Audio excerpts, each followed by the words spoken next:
नवापूर तालुक्यातील एमआयडीसी परिसरातील विविध उद्योगांमध्ये स्थानिक आदिवासी व स्थानिक युवकांना रोजगार न देता मोठ्या प्रमाणावर परप्रांतीय कामगारांना नोकऱ्या दिल्या जात असल्याचा गंभीर आरोप सत्यशोधक ग्रामीण कष्टकरी सभा व स्थानिक नागरिकांनी केलाय। या प्रकारामुळे परिसरात नाराजी व्यक्त होत असून प्रशासनाने तात्काळ हस्तक्षेप करून योग्य कारवाई करावी अशी मागणी करण्यात आली। एमआयडीसी परिसरात स्थापन झालेल्या उद्योगांमुळे स्थानिकांना रोजगाराच्या संधी उपलब्ध होतील अशी अपेक्षा होती, मात्र प्रत्यक्षात स्थानिक युवकांना संधी न देता बाहेरील कामगारांना प्राधान्य दिले जात असल्याचे चित्र दिसत आहे।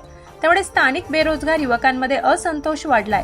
जर लवकरात लवकर स्थानिक युवकांना रोजगार उपलब्ध करून दिला गेला नाही तर 12 फेब्रुवारी रोजी तीव्र आंदोलन करण्याचा इशारा सत्यशोधक ग्रामीण कष्टकरी सभा व स्थानिक नागरिक युवकांनी दिलाय।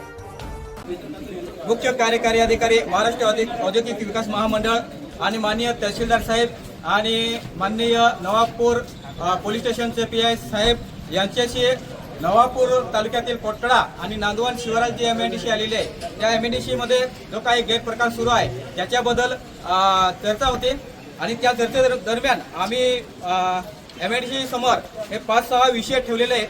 त्याची माहिती आणि तात्काळ त्याने उपलब्ध करून देण्यात यावे, अन्यथा 12 तारखेला सत्यशोधक शेतकरी सभेमार्फत तीव्र आंदोलन छेडण्यात येईल।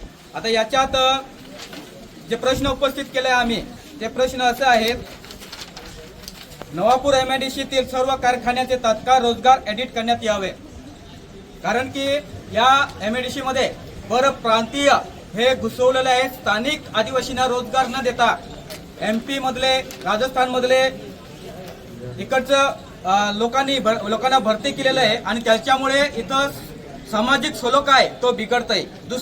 दुसरी मागणी आम्ही केलेली आहे, प्रत्येक कारखान्यात स्थानिक नागरिकांसाठी किमान ठराविक 80% रोजगार बंधनकारक करण्यात यावा। हा कायदा आहे की स्थानिक आदिवासींना किंवा स्थानिक जे तरुण आहेत त्यांना 80% जागा भरण्यात याव्या, परंतु ते तसं झालेलं नाही।